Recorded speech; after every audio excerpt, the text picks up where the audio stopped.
జనులను సంపాదించుకున్నాడు, విస్తారమైన సంపద సంపాదించుకున్నాడు.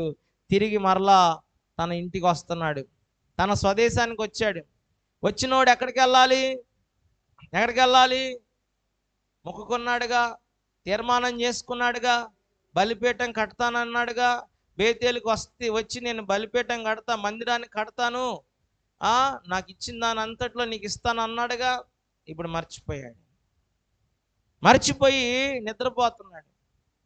చాలామంది ఆత్మీయ జీవితంలో నేటి దినాల్లో కూడా ఈ నిద్ర మత్తులో ఉన్నారు, మబ్బుల్లాగా ఉన్నారు అన్నమాట. నిద్ర మబ్బు, నిద్రావస్థలో ఉన్నారు, ఆత్మీయ నిద్రలో ఉన్నారు చాలామంది. యాకోబు కూడా తను నిద్రపోతున్నాడు. దేవుడు అన్నాడు, నువ్వు లే. 35వ అధ్యాయంలో ఏమంటున్నాడు యాకోబుతో? నీవు లేచి బేతేలుకు వెళ్ళి అక్కడ నివసించి నీ సహోదరుడైన ఏశావు ఎదుటి నుండి నువ్వు పారిపోయినప్పుడు నీ కనబడిన దేవునికి అక్కడ బలిపీఠం కట్టమని చెప్తున్నాడు. అక్కడ మరలా దేవుడు జ్ఞాపకం చేస్తాడు. 2వ వచనం 3వ వచనం, యాకోబు తన ఇంటి వారితో తన యొద్దనున్న వారందరితో మీ యొద్దనున్న అన్ని దేవతలు పారవేసి మిమ్మును మీరు శుచిపరచుకోనండి. ఆ పై వచ్చిన వాళ్ళు అంటాడు, ఏశావు ఎదుటి నుండి నువ్వు పారిపోయినప్పుడు నీ కనబడిన దేవునికి అక్కడ బలిపీఠం కట్టమని చెప్పగా, చూడండి దేవుడు జ్ఞాపకం చేస్తున్నాడు. నువ్వు ఏశావు దగ్గర నుండి పారిపోయావు కదా, అప్పుడు నీ కనబడ్డాడు కదా, నీ కనబడిన దేవుడికి అక్కడికి వెళ్ళి బలిపీఠం కట్టు. స్తోత్రం, హల్లెలూయా. దేవుని బిడ్డలారా, అక్కడికి వెళ్ళి బలిపీఠం కట్టు. నీ అన్నయ్యని ఏశావు దగ్గర నుండి పారిపోతున్నప్పుడు నీ కనబడిన దేవుడు ఉన్నాడు కదా, ఆ దేవుడిని నీకు కనబడ్డాడు కదా, నీకు దర్శనం ఇచ్చాడు కదా, నీకు తోడై ఉంటానన్న ఆ దేవుడు ఉన్నాడు కదా, ఆ దేవునికి నువ్వు ఏం చేయాలంటే బలిపీఠం కట్టు. నువ్వు లేచి బేతేలుకు వెళ్ళు. పిల్లరా చూడండి, యాకోబు మర్చిపోయాడు, దేవుడు గుర్తు చేస్తున్నాడు. ఏం చేస్తున్నాడు దేవుడు? కొన్నిసార్లు మన ఆత్మీయ జీవితంలో కొన్నిసార్లు మనం ఆత్మీయ నిద్రలో, ఆత్మీయ మత్తులో, ఆత్మీయ స్థితిలో మనం నిద్రావస్థలో సన్నగిలిపోయినప్పుడు, మబ్బుల్లాగా ఉన్నప్పుడు, నీరసించిపోయినప్పుడు దేవుడు మరలా మన జ్ఞాపకం చేస్తాడు. ఇదిగో యాకోబు, నేను మర్చిపోయావుగా నా సంగతి, ఇదిగో పలానా టైంలో నేను నీకు కనపడ్డాను కదా, దర్శనం ఇచ్చా కదా, మాట్లాడా కదా, ఇదిగో నువ్వు నాకు బలిపీఠం కడతానన్నావు కదా, బేతేలుకు వెళ్ళు. నిద్రపోతున్నాడు యాకోబు, నువ్వు లేచి ఇక బేతేలుకు వెళ్ళు, మందిరం కట్టు అంటున్నాడు. దేవునికి స్తోత్రం కలుగును గాక. అక్కడికి వెళ్ళి బలిపీఠం కట్టమంటున్నాడు. దేవుని బిడ్డ, చాలామంది యాకోబులాగా ఎంతోమంది మరి లోక సంబంధమైన వాటి నిమగ్నం అయిపోయారు. దేవుడితో చేసిన నిబంధన కూడా మర్చిపోయి నిద్రపోతున్నాడు ఈయన. అప్పుడు దేవుడు నువ్వు లే అంటున్నాడు యాకోబుని.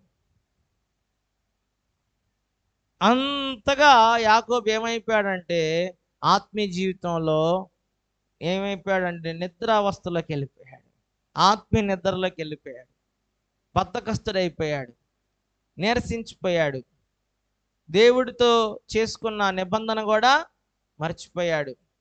అంతగా దేవుడిని కూడా మర్చిపోయాడు అని అంటే ఎంతగా లోకంలో ఈయన నిమగ్నము అయిపోయాడో, లోకంలోకి వెళ్ళిపోయాడని అర్థం చేసుకోవాలి. ఈరోజు చాలామంది లోకములో ఉన్నంత ఆసక్తి దేవుని విషయంలో లేదు. చాలామంది దేవుని పిల్లలకు కూడా లోక విషయాలకు ఉన్నంత ఇష్టము దేవుని విషయంలో చూపించలేకపోతున్నారు. యాకోబు మర్చిపోయాడు. ఈరోజు కూడా నేటి క్రైస్తవులు కూడా అలాగే ఏం చేస్తున్నారు? మర్చిపోతున్నారు. మనం మర్చిపోయినా దేవుడు వదిలిపెట్టడు. దేవుడు జ్ఞాపకం చేస్తున్నాడు యాకోబుకి, నేను నీకు కనబడ్డాను కదా, వెళ్ళి అక్కడ బలిపీఠం కట్టుకో, నీకు కనబడింది దేవుడికి. ప్రిలారా, మనం కూడా మర్చిపోతున్నాం, నేటి దినాల్లో మర్చిపోతున్నాం. అందుకని యెషయా గ్రంథంలో ఆత్మీయ నిద్రలో ఉన్న వాళ్ళతో దేవుడు అంటున్నాడు, 60వ అధ్యాయం 1వ వచనంలో ఏమంటున్నాడు? 60వ అధ్యాయం 1వ వచనంలో, 60వ అధ్యాయము 1వ వచనం, 60వ అధ్యాయము 1వ వచనం, యెషయా గ్రంథం 60వ అధ్యాయము 1వ వచనం చదువమ్మా. నీకు వెలుగు వచ్చి ఉన్నది, లెమ్ము, తేజరిల్లుము, యెహోవా మహిమ నీ మీద ఉంచెదను. దేవునికి స్తోత్రం చెబుదాం. ప్రభు అంటున్నాడు, లెగు, లెగిసి తేజరిల్లు, ప్రకాశించు. దేవునికి స్తోత్రం కలుగునుగాక.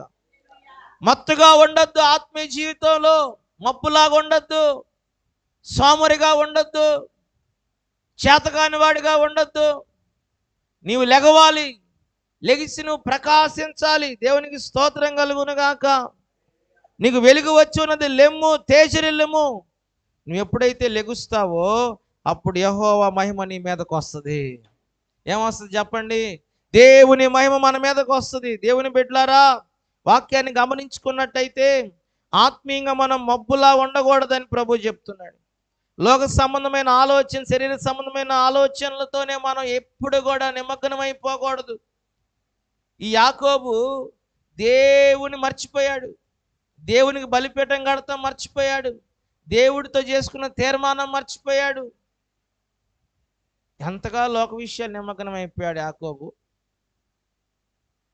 తన చేతి కర్రతో ఒంటరిగా ఏ స్థితి, ఏ ఆధారం లేనప్పుడు దేవుడు అతను దర్శించి మాట్లాడి, నువ్వు వెళ్ళు, నేను నీకు తోడుగా వస్తున్నాను, నువ్వు వెళ్ళు, ప్రతి స్థలం నేను నిన్ను దీవిస్తానని చెప్పిన దేవుడిని ఏం చేశాడు? దీవించబడినాక ఏమయ్యాడు చెప్పండి? దీవించబడ్డాక ఏమయ్యాడు చెప్పండి అమ్మా? దీవించబడ్డాక ఈరోజు శరీర సంబంధమైన వాటి మీద మనసు ఉంచుతారంట. ఆత్మ సంబంధాలైతే ఆత్మ సంబంధమైన వాటి మీద, చెప్పండి అమ్మా, ఆత్మ సంబంధమైన వాటి మీద మనసు ఉంచుతారు. ఈ శరీర సంబంధంగా ఎప్పుడు శరీర సంబంధమైన వాటి కోసమే మనం ఆలోచన చేయకూడదు, కానీ ఆత్మ సంబంధంగా మనం ఏం చేయాలంటే లేచి మనం ప్రకాశించాలి, తేజరిల్లాలి. దేవుని మహిమ మన మీదకి దిగి వస్తుంది. ఆమేన్. ఈ ఆదివారం ఆరాధనలో ప్రభు చెప్తున్నాడు, నువ్వు లెగు, తేజరిల్లు. దేవునికి స్తోత్రం. యెహోవా వెలుగు నీ మీదకి వస్తా ఉంది, దేవుని మహిమ నీ మీదకి వస్తా ఉంది. హల్లెలూయా. వాక్యాన్ని గమనించుకుంటే ప్రియులారా, మనం